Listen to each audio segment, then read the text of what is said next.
when I braked to let a lady in a hurry who had just left the pharmacy cross the road, eager to show her deservingly unfortunate husband her new swollen lips thanks to a chili pepper lip plumping ointment carefully praised by the pharmacist of the pharmacy on duty open for emergencies. The whistle of the brakes was misunderstood by the lady as a compliment to the result of the ointment. She mistook the shrill hiss of the brakes, now iron on iron, for a flattering whistle of recall from a rough alpha male from Malays, thus believing that the ointment had given excellent results. However, she lashed out at me, deeming it an unacceptable act of catcalling. So to avoid future misunderstandings, I promptly chose and ordered cheaper front and rear brake pads, but with good technical specifications and with a good number of positive reviews which I considered probably real, to be able to spend a tenth compared to the cost of a professional mechanic assembling them for the first time alone, comfortably in pajamas and slippers, after having seen a motivational video of Indians in tunics and flip-flops regenerating brake pads by pressing Ganges sand mixed with steaming cow dung. Che rigeneravano pastiglie e freni pressandoci della sabbia del Gange amalgamata dello sterco di vacca fumante. When replacing brake pads, the method for retracting the piston varies between front and rear brakes. For front brakes, the process is generally simpler. A simple vise of the appropriate size or something similar is used to push the piston back. Simply place the tool between the piston and the brake caliper and gradually tighten it until the piston is fully retracted. No rotation of the piston is necessary, so the work is done directly and quickly.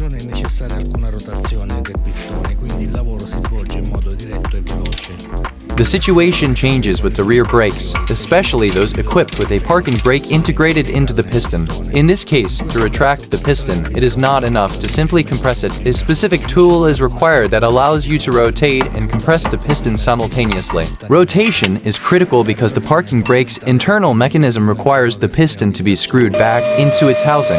Attempting to compress the piston without rotating it can damage the parking brake mechanism, compromising the safety and effectiveness of the braking system.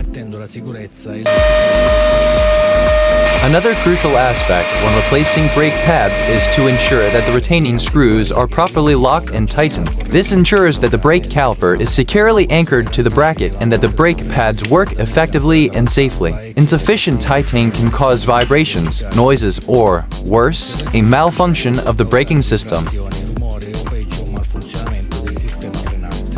Further difficulties can arise from any stuck or stripped screws.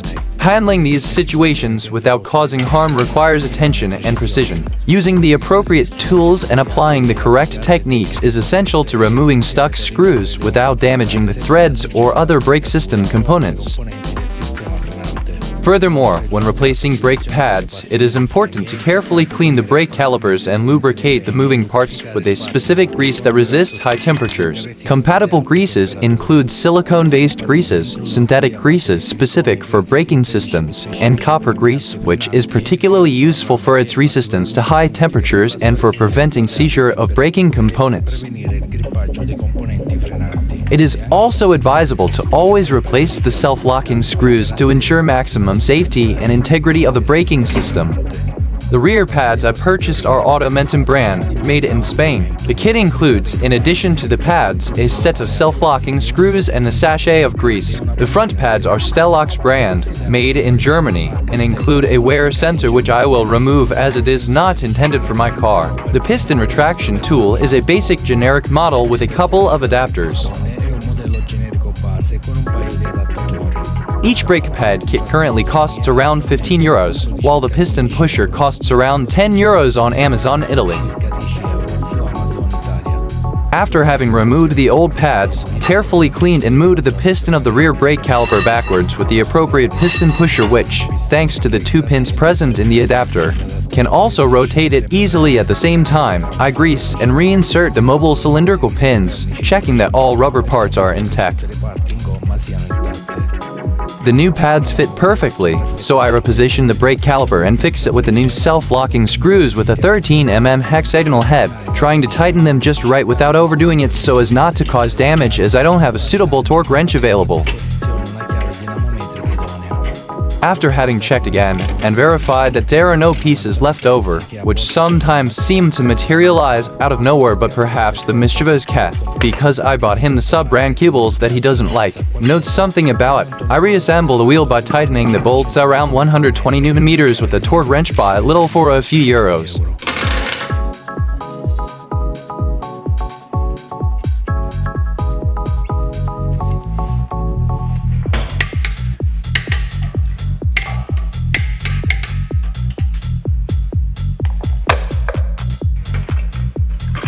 I remove the front wheel to also replace the front brake pads, which will certainly be more worn than the rear ones.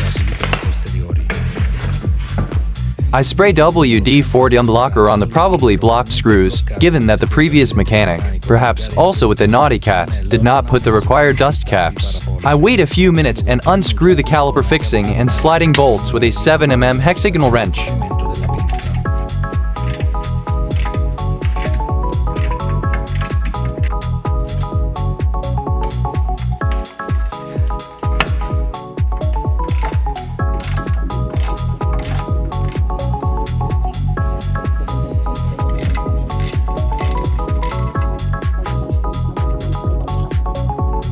Since a step has formed on the edge of the disc due to wear, to remove the caliper I move the piston back slightly by leveraging it with a large slotted screwdriver, as simultaneous rotation is not necessary for the piston of the front calipers. I tie the caliper to the shock to prevent the weight from damaging the hydraulic hose.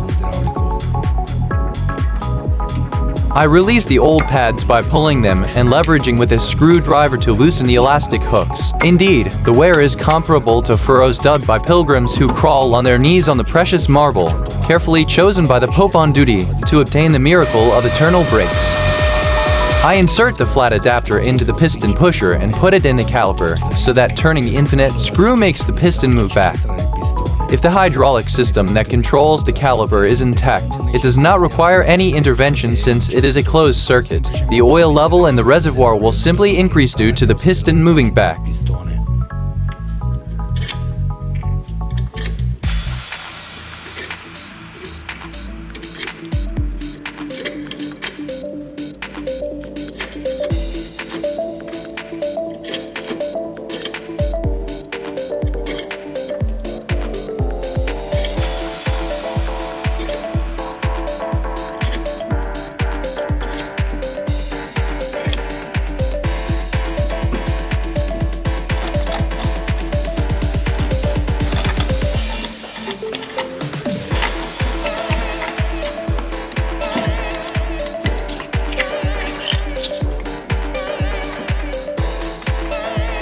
I remove the wear sensor integrated into the pad because it is not necessary for this car model. I insert the new pads which fit together using the integrated elastic stops.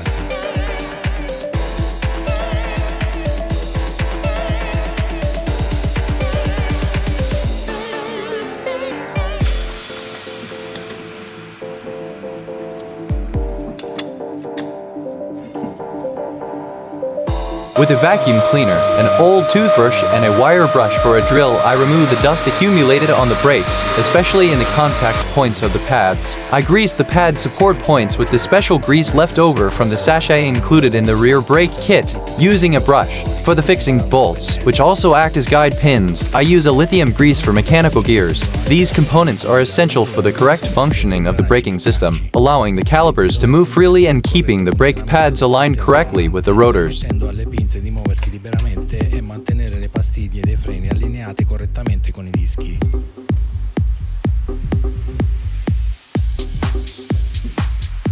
I reposition the caliper, fitting it exactly as it was before disassembly, and screw the fixing bolts, tightening them without exaggerating the force, as I don't have a suitable torque wrench.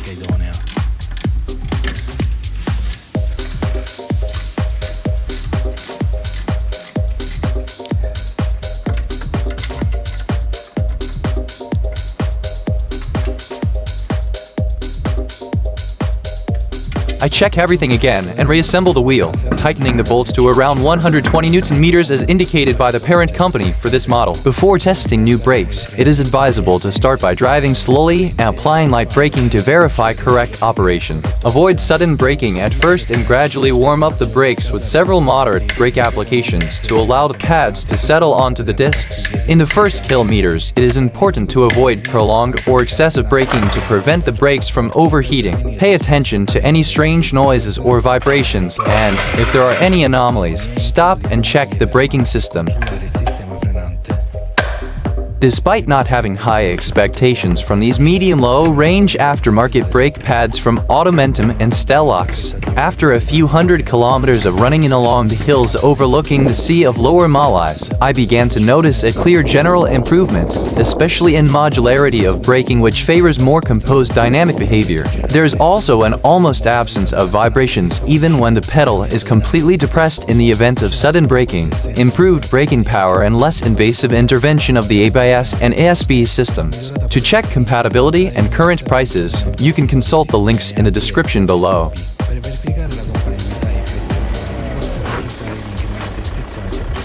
So if you were able to acquire the techniques to carry out a work in a workmanlike manner, it is certainly worth it, and perhaps with the hundreds of euros saved to take a leap here into the nothingness of Malais, capable of opening up new free horizons, where you are always welcome regardless of everything else you have so anxiously filled yourself with.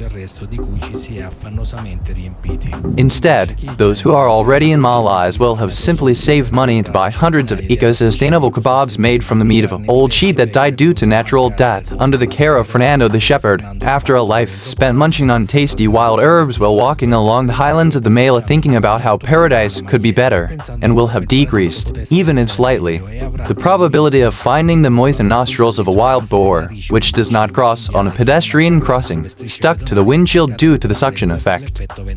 It's a shame for the sales of the chili lip plumping ointment, which, given the reduction in catcalls on the street, will probably drop. Thank you for watching the video so far. I hope I have been useful and entertained you pleasantly. If you haven't already, share, comment, like, check out the other videos, offer a super thank you and subscribe to the channel. Thanks for the support. Bye bye.